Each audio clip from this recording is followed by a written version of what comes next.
You're all familiar with this situation. In single-player EU4, you pick a nation, whatever nation that happens to be. And in your area, there is some nation that is substantially larger, richer, and more powerful than you. And that's the nation that you want to be your ally. Whether that's France, Castile, Russia, perhaps the Ottomans, maybe Austria, or even somewhere in India or even Central Africa. Whatever nation you pick, there's some nation that you want to help you. And if you're the most powerful nation, then you still need allies. Maybe it's the second most powerful nation in the area that you want to ally.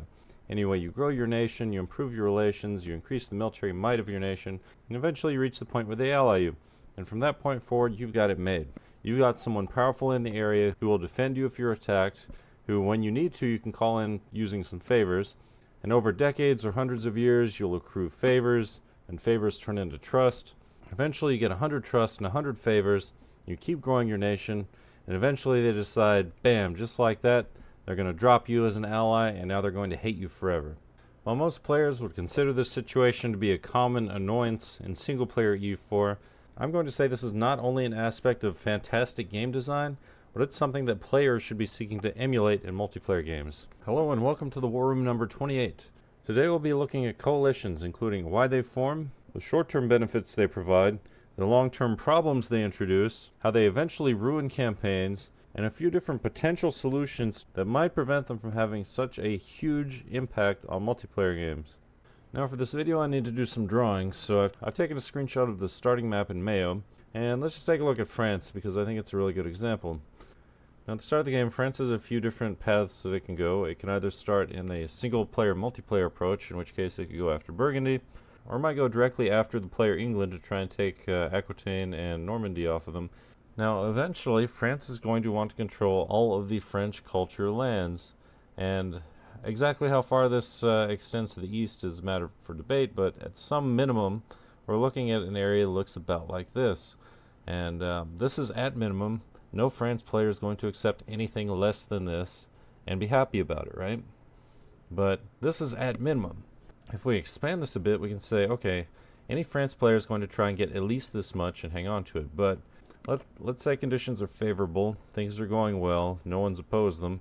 What do they really want? Well, what they really want is pretty much everything that is contiguous with their borders. So now we can expand into Italy, we can go into the Netherlands, we can even take over the British Isles.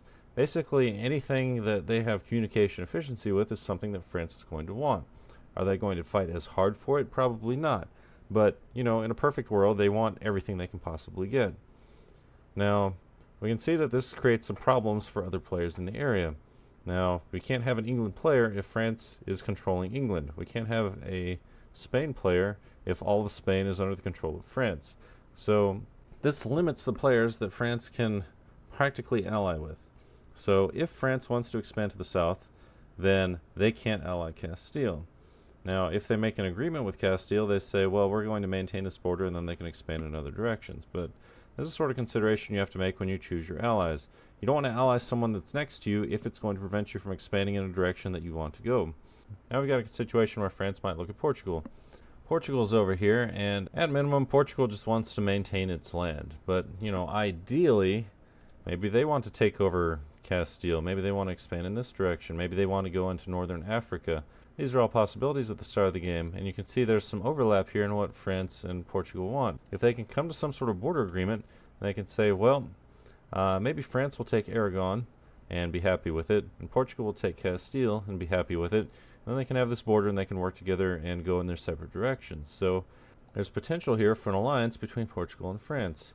Now, if France wants to take out Portugal, then, you know, it's not a possibility, but let's say they want to work together. Okay, so that's a viable ally. Castile is not a viable ally unless they decide that they're going to go in their separate directions and not try and kill each other. So this introduces a couple of common scenarios. If you want to ally the person right next to you, for example, if France wants to ally Milan right here, then that only works if they're not competing for the same areas. So if Milan is going south into Italy, and if France has no interest in Italy, then this can work out because Milan can shift its troops over to help France, France can shift its troops over to help Milan, and as long as they aren't competing for the same land, this works. So if you're next to each other, you have to go in different directions. If you're not next to each other, really you can ally anyone you want because then you can work to carve up the people in between. So this is the France-Portugal scenario. This is the France-Ottomans scenario, where France and Ottomans, two very powerful players, ally, and then they can use their alliance to basically stomp on anyone who opposes them. This is the France-Russia scenario. There's practically no situation in which France and Russia are going to be fighting over the same lands, but they can pool their resources and crush almost anyone who opposes either of them. So this is one way to consider who you're going to ally. Another way from the perspective of Milan is who's going to help me the most, which obviously in this case would be France. But maybe they want the blessing of the emperor, so if there's a strong Austria, then maybe they want to ally. And as long as Milan stays out of the empire, and Austria doesn't expand into Italy, then that can work out well, because again, their interests don't conflict with each other. But if their interests do conflict with each other, then obviously that's not going to work out. So this is a situation where players have to ask each other, what areas you're interested in, where you're going to go, are you willing to help me if I help you, etc., etc. There aren't any problems with this yet. But now we get to the situation where it comes time to actually determine who you're going to ally. Now we can use any nation to start this example, but let's start with France again because without a doubt it's the most powerful nation at the start of the game. So if we have France and a player France and they're looking for allies, there are certain players that they're just not going to ally based on the conflicts that they're likely to have. So they're going to want to select allies that are not going to conflict with them and to be useful later. So let's say they do decide to ally Portugal, and the reason why is pretty obvious, that they want to carve Spain in half. Let's say they do decide to ally Milan, and that is Milan's going to help France if they need it. France is going to help Milan take over Italy. Now if France gets into trouble, they can call on Portugal and Milan.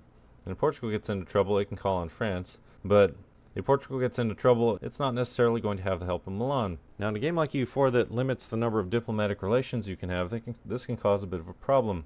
So if the person in the middle is allied to both people on the outside, then if either people on the outside is attacked, the person on the middle is going to get called in, and whoever's on the other side is going to get isolated. So oftentimes what's going to happen is the people on the outside are also going to ally each other. So this is how coalitions start to form. No one wants to be isolated on their own if the allies of allies get called into conflict. So if Milan gets attacked, Portugal can come in and help them. If France gets attacked, two nations can come in and help. If Milan gets attacked, two nations can come in and help. Portugal gets attacked, two nations come in and help. And all three of them are working towards the same goals, so none of them have conflicts with each other, and all three of them can work together as a unit. This is the basis of how coalitions initially form. It's a number of nations with goals that don't conflict with each other, that can work together, and are willing to pool their resources to achieve their ends, whatever those happen to be. And there's no real limit to the number of nations that can be part of a coalition like this, aside from arbitrary alliance limits. So let's say, for example, Austria is probably not going to take too kindly to this. Obviously England's not going to take too kindly to it. Spain's not going to take too kindly to it. But now we've got on the other side, maybe Sweden wants to take part because maybe they're interested in this area right here. That doesn't conflict with France, Milan, or Portugal, so maybe Sweden gets involved here. So we have Sweden, and they're part of the coalition now. And of course they're going to be allied with France and Milan and Portugal, so now you've got 4 people in the alliance. Maybe Russia gets involved if they can reconcile their differences with Sweden. So now you got 5 nations. And as long as people don't conflict in their goals, there's no limit to how many nations you can get involved.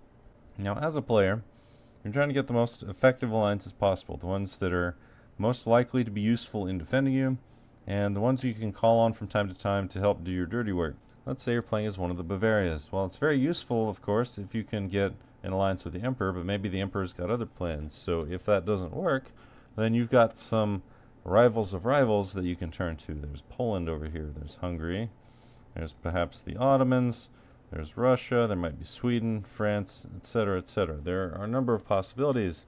As long as your interests don't conflict with each other, you can ally any of these people. But with all things being equal, which one is the best one to ally? Well, it's the strongest one, because the strongest one is going to help you most effectively in most circumstances. So that would be either France or the Ottomans. And in a perfect world, you'd be able to ally both of them and call on them anytime you needed either of them. Now that's for a weak nation. Let's say you're a powerful nation. Let's say you're playing the Ottomans. You're playing one of the most powerful nations in the game, and you're looking for other allies that can help you as effectively as possible. So now you're looking for the most powerful allies possible. That means your number one go-to is going to be France. But if that falls through, you've got other possibilities. The Ottomans' interests don't conflict with very many people. Maybe Russia, maybe Poland, maybe Austria or Hungary. But for the most part, they've got kind of free reign of the Middle East and on into the steppes. Again, with the exception of Russia over here. But basically, they're going to look for the most powerful allies possible and ally every single one of them. Let's say if you're an ally of an ally, then again, you can get caught out. If the person in the middle of the alliance chain gets attacked on, then everyone comes in. But the people at the outsides are exposed, so they're going to want to ally each other. So now again, you've got coalitions forming. And again, the process repeats. So people are going to find the most powerful and useful player allies they can, ones whose interests don't conflict with their own. Are going to try and get that alliance to happen, and then they're going to maintain it, because as long as their interests don't conflict with each other, there's no reason to break it. That is, if France grows, if the Ottomans grow, if Poland in this case grows, as long as they keep growing in ways that don't impact each other, then fantastic, because the stronger your allies are, the stronger your alliance chain becomes. Now if we apply Newton's third law to this, then we can see exactly why coalitions end up fighting other coalitions. So let's take an actual scenario. France has allied with Portugal, Poland, Milan, and the Ottomans. And the reasons for each of these alliances is pretty straightforward, I think, from what we've talked about. And the people that are threatened by these alliances are also keenly aware of the fact that they are threatened by the alliances. Now, this isn't necessarily a coalition to begin with, and it might just be that France is allied to all these powerful people that can help in various ways. But the people that are allied to France in this way are also aware of the way that their alliances chain with each other. So, example, Poland is not directly allied with the Ottomans at first, but they are in the same area, so it would be very useful for them to ally each other. Milan is relatively close to both Poland and the Ottomans, so it's stand to reason that they might ally like so. Portugal's kind of out on its own, and it's least likely to have to ally with the others, but maybe it wants to ally with Milan as well, just in case it gets into trouble, because Milan is relatively close. As you can see, this sort of informal alliance chain quickly becomes a coalition, because if any of these nations get attacked, essentially everyone in the chain is going to come in and defend them. Because of this alliance chain and the informal coalition that is formed, it's pretty obvious which nations are the ones at risk. And that would be nations like England, Castile obviously, Naples if there's a player there, Austria, Bohemia, Hungary, the Mamluks if there's a player down there, Russia potentially, Sweden, really anyone in the HRE. So all these players, if there are players on them, are individually now threatened by the informal coalition that is formed. So what's the answer? What's the antidote to the coalition? Well, it's to form your own coalition. So the answer to France and Portugal allying is England has to ally Spain. The answer to France and Milan allying is Spain has to ally Naples. The answer to Milan and the Ottomans allying is that Naples has to ally Austria or Hungary or both. And as you can see, in this way, one informal coalition necessitates the formation of another informal coalition to deal with it. As you can see again, the people on the outsides of the coalition are isolated from each other. So if any of these people get attacked, it's not going to call in everyone in the informal alliance chain. So that means the people on the outsides now need to ally each other as well, because if any of them get caught out, they're likely to get destroyed. So again, this is how the alliance chain and the informal coalitions they produce eventually necessitates the formation of a counter-coalition to deal with it, to contain it, and the informal coalition and the counter-coalition eventually coalesce into actual coalitions.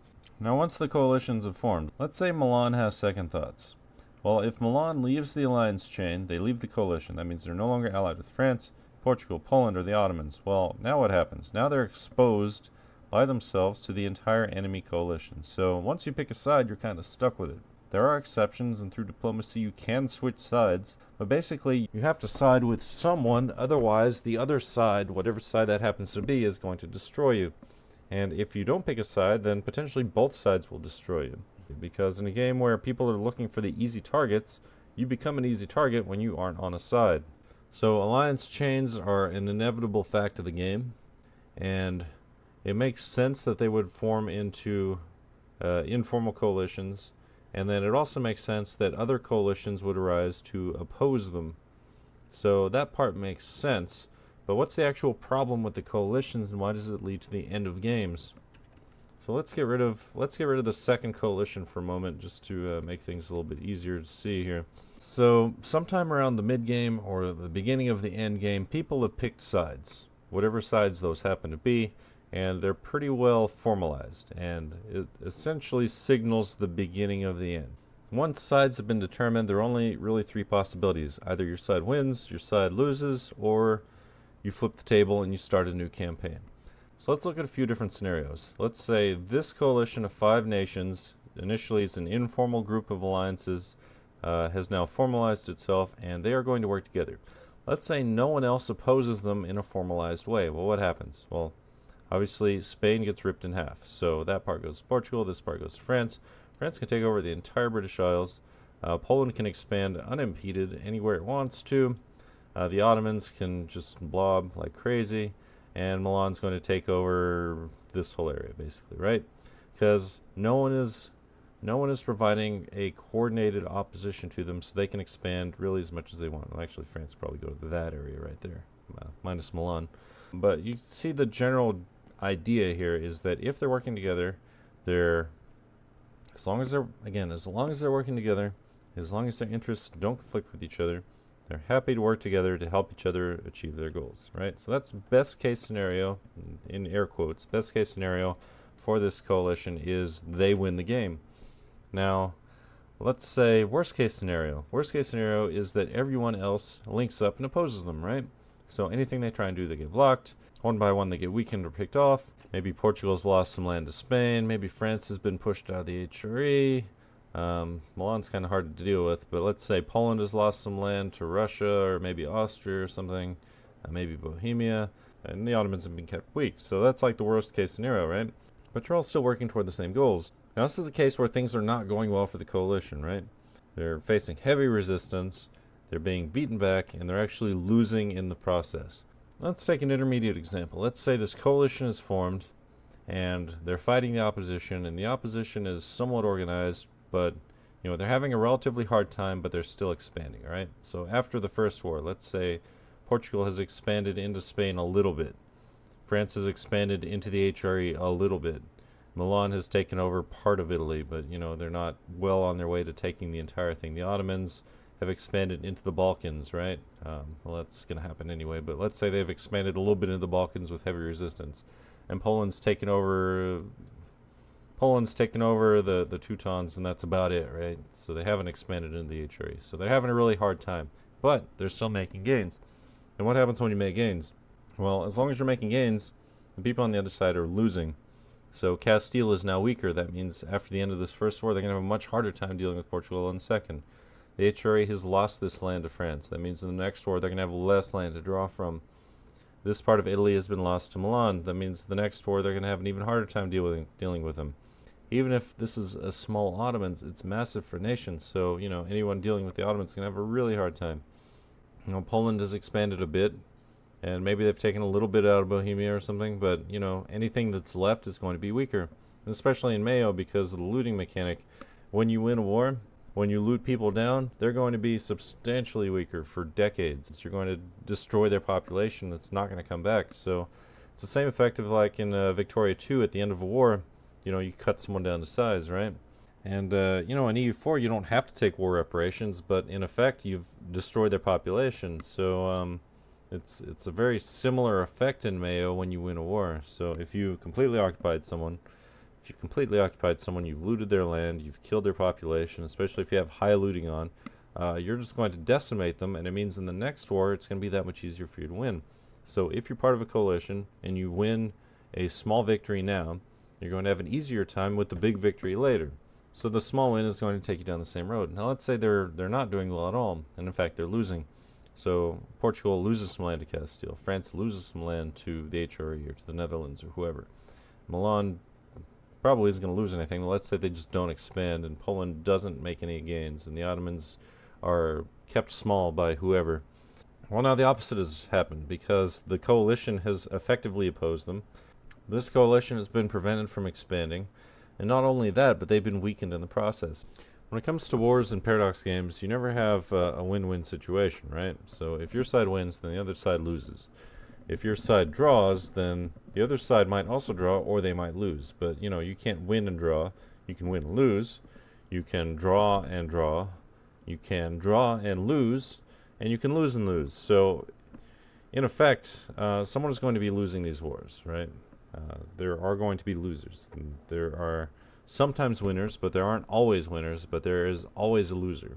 And if that is you, if that is especially your entire coalition, because your entire side has been called into war, If you win, then you're going to be in a better situation to take on the other side, because if you win, it means the other side has lost. If you lose, it means the other side has won, and if they have won, then it means they're going to be in a better position to take you down the next time. So what you have in effect is a feedback loop, whether it's positive or negative, and it's really hard to get out of it as long as the coalitions are intact, because if your side loses, you're more likely to lose the next war. If your side wins, you're more likely to win the next war because you have weakened the enemy. And this, of course, assumes that the coalitions remain intact. Let's go ahead and draw that secondary coalition back on the map. So let's say, we'll take Russia here. Alright, so we've got Spain, England, Austria, Naples, and Russia. So we've got essentially 5 versus 5 here. Now if the first coalition wins, they're going to do as much as possible to weaken the second one because, again, the first coalition formed because their interests coincided with each other and did not conflict with each other. And if the second coalition wins, then they're going to do as much as possible to weaken the first coalition. So everyone's going to war not only to strengthen themselves, but also to weaken the other side. No one goes to war to lose. You go to war with a purpose, whether that purpose is to help an ally, to help yourself, or to have some long-term gain down the road, right? But you have a reason for going to war. And in general, that is to put yourself in a better position or put your allies in a better position. And we've already established what the alliances are and why they exist, so that's not going to change. Let's say the first coalition wins the war. Everyone in the other coalition is now worse off. And if you think about it, it's pretty easy to see why. So let's take Naples, right? Naples is the one that's least likely to lose land because, number one, it's super expensive and it would give you a coalition instantly if you took a lot of it. And number two, it's the most isolated out of all these nations with the exception of England, but then England has some land within France, right? So Naples might not directly lose anything in the war, right? They might not even get looted down. They might not lose any money. They might not even lose any troops. But every single one of their allies is now at higher risk. So Castile probably got looted down completely. It's much weaker, and it means that if Naples gets attacked in the future, it has one less ally that's going to be useful to help it. Same thing with Russia, Austria, or England. So England's probably lost most of its land in France, right? It's lost its land in France, so on the one hand it's lost the liability, but it's also weaker as a result. So if Naples gets attacked, that's a weaker England that's going to be able to help it. Russia is probably pretty isolated, so they're less likely to be hurt, but again, same issue. So everyone on the losing side loses in some way. Now the solution to that might be to turn your back on the alliance, but again, let's say Austria here decides it no longer wants to be part of this coalition, right? So it's now just on its own, and it might be able to make some agreement with the other side. But if not, then both sides can actually turn on that isolated country. Because again, people are looking for the easy targets, and the way to make yourself an easy target is to not be part of a major alliance chain, i.e. a coalition. I'll mention again, coalitions form because the members have interests that do not conflict with each other, and they can help each other most effectively. So when it comes to dealing with an enemy coalition, if you're part of a coalition, there are two likely possible outcomes. Number one is you defeat the other coalition, in which case the problem is now reversed. That is, you become the coalition that is the problem to be dealt with, and they have to deal with you. Or the other likely outcome is that your side will lose, and you're going to have a really, really, really bad time with everything that entails. It's likely that you're going to lose land, you might get annexed, you might have just endless reparations demanded of you. You're probably going to be humiliated within the game, and at this point it's likely that regardless of what you said in the survey, you're probably going to rage quit. And if you don't rage quit, then someone else on your side is going to see the situation and they're going to rage quit. So either your side wins or your entire coalition falls apart. It's basically your alternatives. At this point, the lines have been drawn, the alliances are set. No one can leave their alliances because if they do, they become an easy target. And if they don't fight with everything they have and win the war against the other coalition, then the game's over. And if they do win the war against the other coalition, then the shoe's on the other foot. And it's likely that the other side will see the same situation in reverse. That is, they just lost the war. Their coalition can't make a comeback because the fact that they lost the war means that the other coalition is now stronger. It means they're going to have a hard time in the future. So players can see the writing on the wall, and the worse things get, regardless of what they indicated in the survey, players are going to quit. And you can see this when you go into the various discords for the multiplayer groups, because you can see people who have rage quit the campaigns. And I don't care if you aren't actually raging. If you quit before the campaign's ended, then that's effectively a rage quit, because why else would you leave? You can go to the different multiplayer groups. You can see in the chats there are people who are sticking around, who are not in the game, who have left the game, and are now advocating for starting a new campaign because either their country died or they rage quit because they didn't like the way things were going, and now rather than taking part in the game, they're going to advocate for a new one. So one by one, people leave the campaign, usually the people on the losing side, the ones who either lost land or think they're going to lose land in the next war, which is inevitable. And one by one, people on the losing side leave. We saw that the coalition formed because these people had no conflicting interests. So the coalition that wins not only has an easier time of winning, but it's not going to turn on itself after it wins. So it's going to win one war. Whichever side that happens to be, it's going to win one war. The other side is going to be weaker. The people that are weakest on the other side are most likely to leave the game altogether, and when that happens, there's now one less person to oppose the winning coalition. Now, for each person that leaves, that's a major problem because these are now taken over by useless AIs. The useless AIs are not as effective at fighting, so the downward spiral goes faster and faster. Once your side loses, you keep losing, and the more you lose, the more likely it is that you're going to be that much closer to the end of the campaign because less players are around. Eventually you reach the point where, you start off with 20-some players and now you've got like 6 or 5 left, and there are now more players in the Discord server talking about how they're waiting for the new campaign than there are actual players in the campaign. And eventually you just say, well, screw it, we'll start a new campaign, right? Because it's over. GG, your side won, congratulations. Everyone else is pissed off. No one else likes this situation. If you won, congratulations. If you are part of the winning side, you contributed to it. But everyone else is unhappy with it. And I don't think I've seen an exception to that. I can't recall a situation where the losing coalition was happy about the fact that they lost, if not for the fact that they wanted the game to end because they were losing. Let me say, actual GGs are rare. The more likely thing is that the losing side will simply say, let's just give up and start a new campaign. And I don't think that's a good solution. This is how coalitions kill campaigns. Hopefully I did a decent job of explaining why this is a problem. Now, this is not to say that you can't have a bad game without being part of a coalition. You absolutely can get destroyed one-on-one, or you can just have a bad game for whatever reason, and things cannot go well. It's part of the game. But what I'm saying is that once the coalitions form, once those alliances are formalized, once your interests have been specified, and everything's kind of set in stone, then it's either your side wins and the campaign ends, or your side loses and the campaign ends. There's no real going past that, and it's pretty rare. And hopefully I've done a good job of laying that out and why that happens. Now, there are things that people have tried in various campaigns to deal with the coalition issue.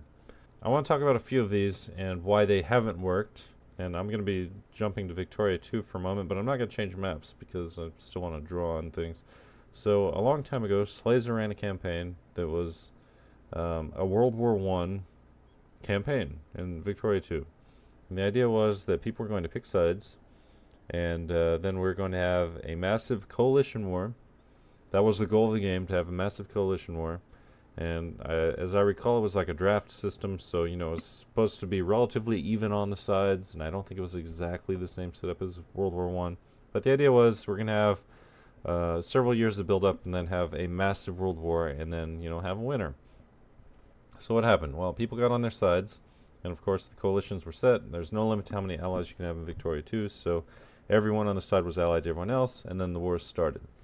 So the war played out, our side lost, and because of the way war goals work in Victoria 2, we didn't actually lose that much as a coalition. So it's just a handful of states, maybe like 2 or 3 states, I think. It wasn't very much.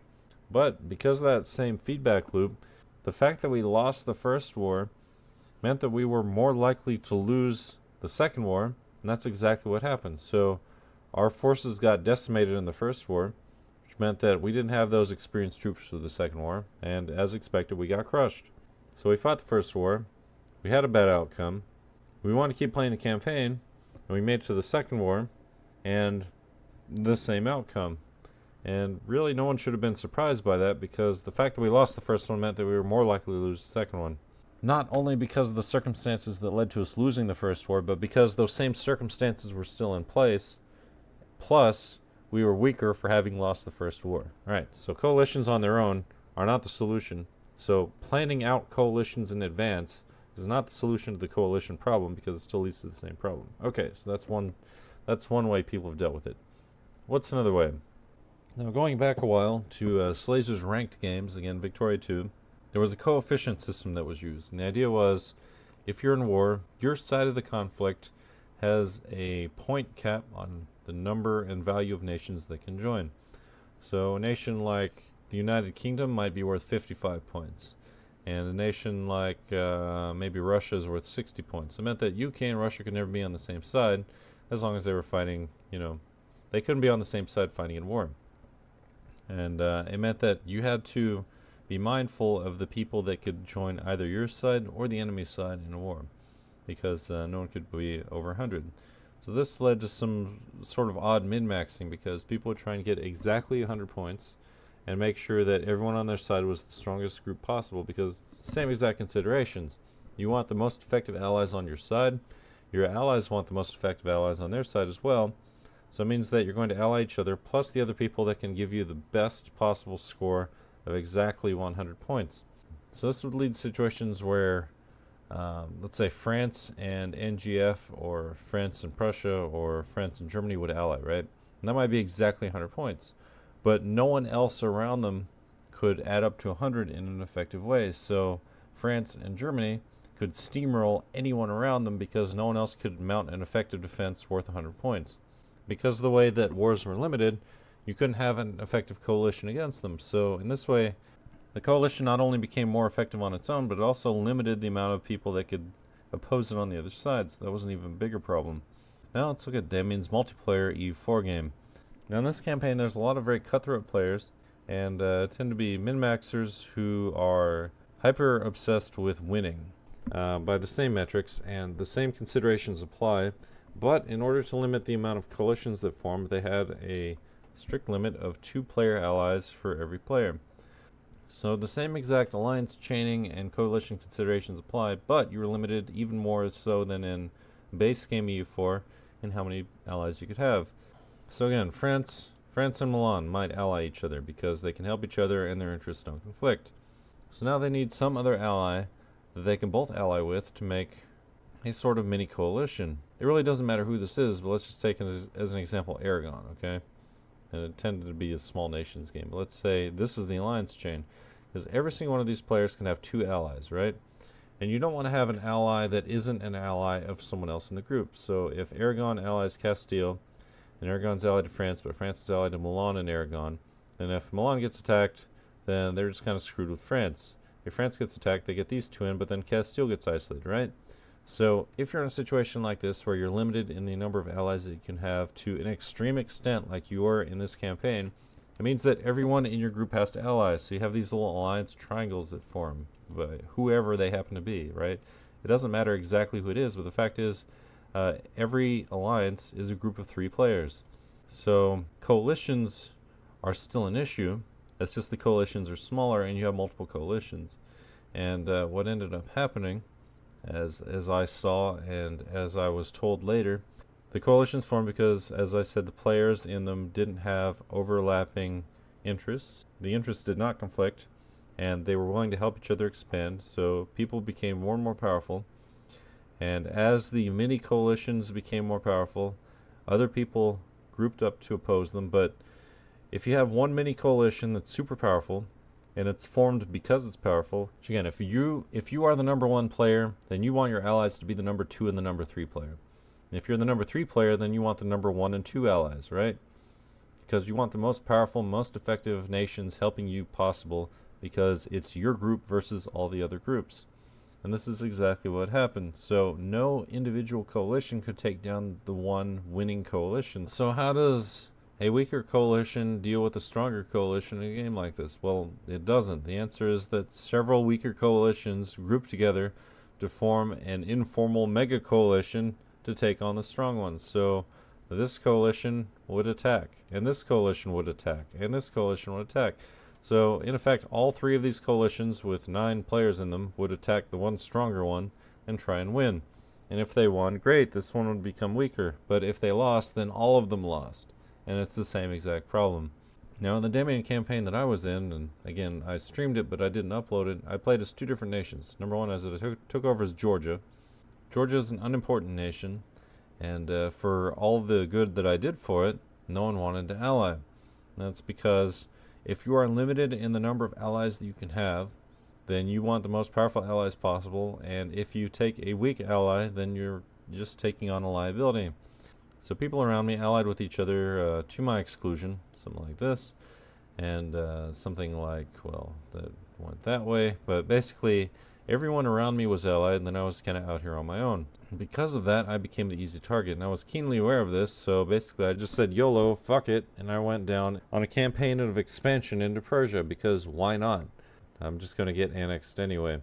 Now, later on in the campaign, there was a Russian player who left, and because the Russian player left, I ended up moving to it because they needed a player, and it was either I could play unimportant Georgia or I could play an actual useful Russia. But again, it's the same considerations. So Russia can have 2-player allies, and those 2-player allies can have 2-player allies of their own, and everyone is limited in the number of allies they can have, and it just so happened that I was kind of out here on my own. So the individual coalitions didn't really have a use for me. So I was on my own. Again, even though I was on my own as Georgia, I was again on my own as Russia. And it just sort of happened that way because, you know, if you have groups of 3, you're always going to have either a perfect number, you're either going to have an exact number that's divisible by 3, or you're going to have an odd man out. And I ended up being the odd man out.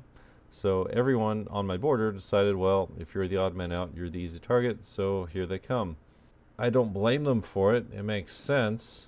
But I also don't think it's a good solution, and I don't think that this particular way of dealing with the coalition problems really solves anything, because it just means that if you are in the stronger mini coalition, then you're going to have an easier time than the other people who are in the other coalitions.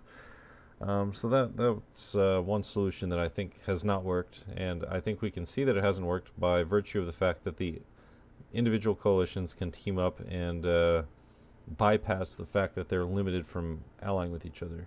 And I saw this when I was playing, and also after I was unable to continue attending that campaign, I heard about it from other people. But basically the problem is you have mini coalitions that form, and the mini coalitions can work in tandem with each other to form an effective coalition, because one coalition can attack a player, the next coalition can attack the same player, and so on. Everyone can attack the same player, right? Or other people can attack different members of the same coalition. So like, you know, if you have a triangle like this, each coalition can attack a different member, and in effect all these different people are working with each other. All of these players can work as a de facto coalition even if they aren't technically in a coalition, and it's the same exact problem. And if your side loses, or if you lose, then you know you're going to be weaker, and it's the same exact consideration because you're going to be more likely to leave the campaign if you get completely destroyed in one of these wars. And people tend to get completely destroyed in these wars, so you know people do rage quit. Alright, so that's a situation that doesn't solve anything.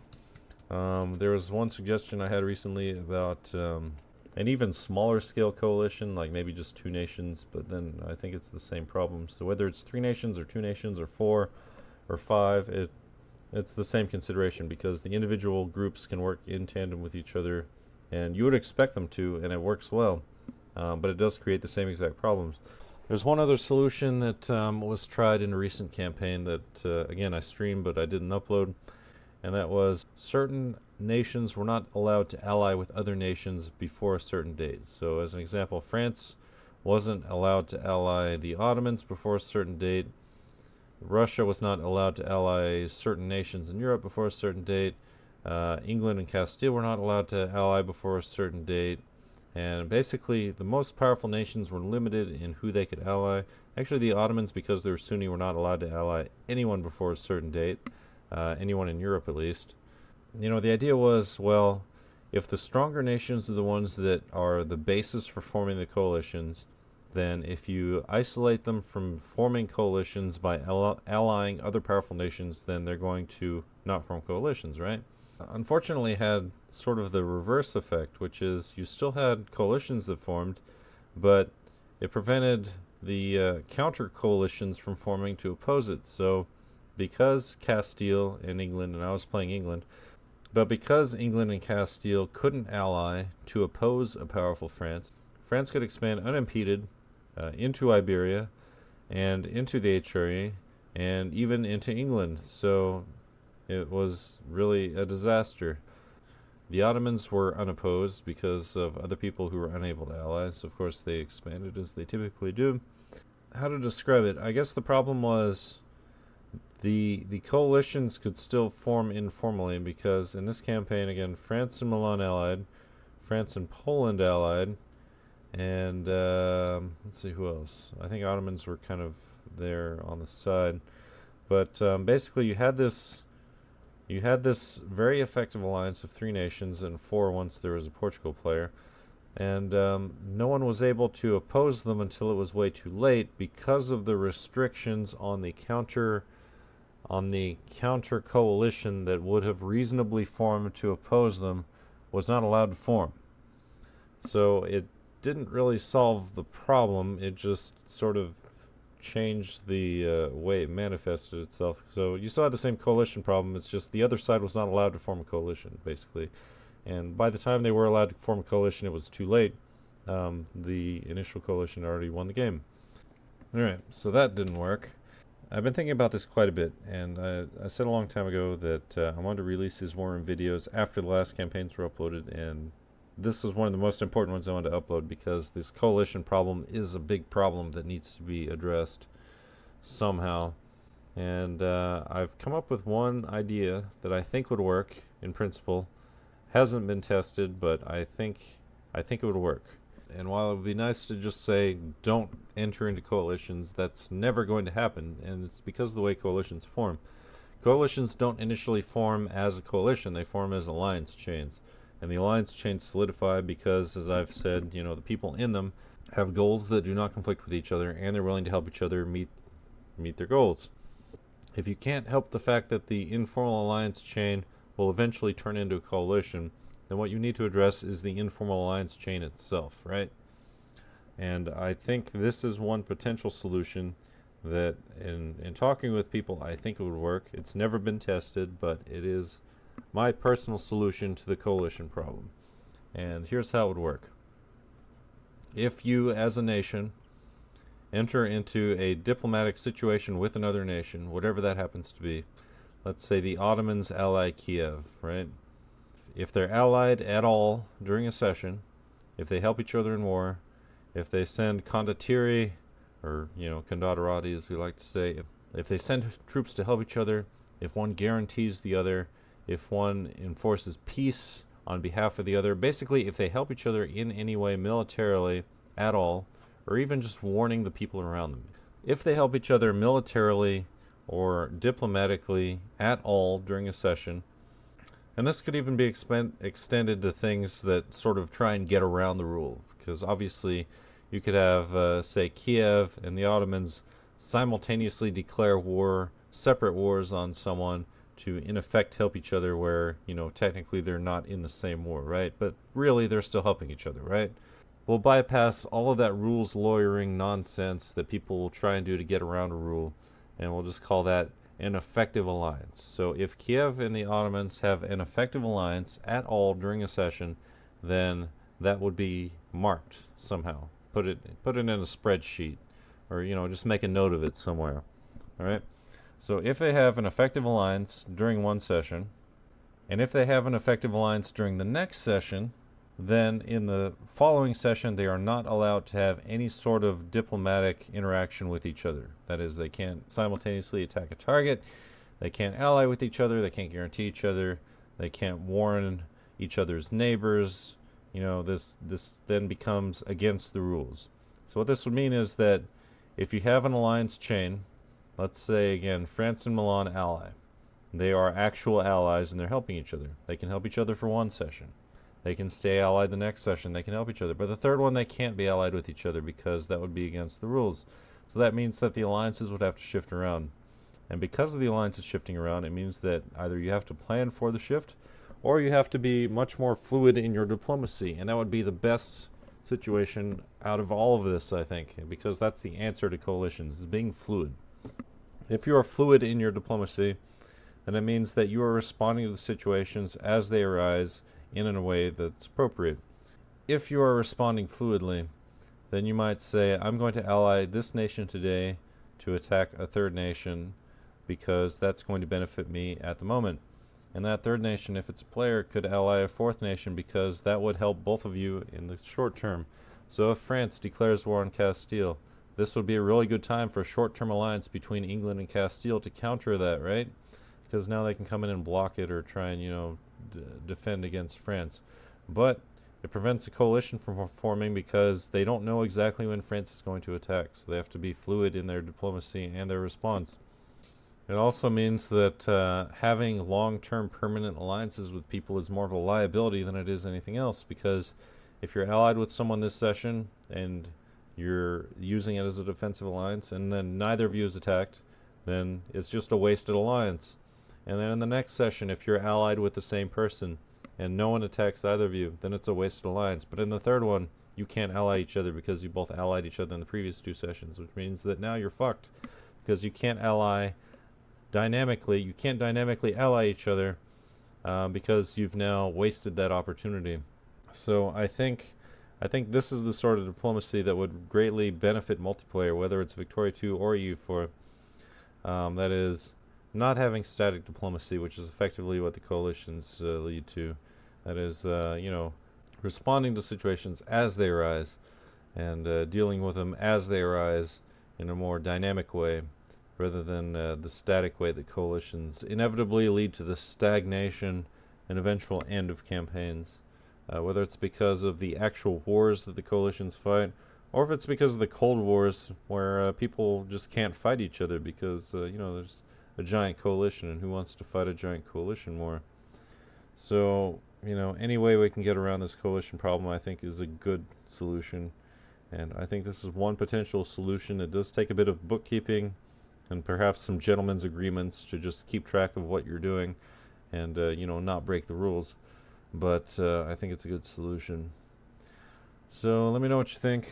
There's one last War Room video that I'm going to record as part of this short series on problems in multiplayer that I think need to be addressed. And hopefully we can avoid having this sort of situation come up again in the future. So thanks again for watching and have a good one.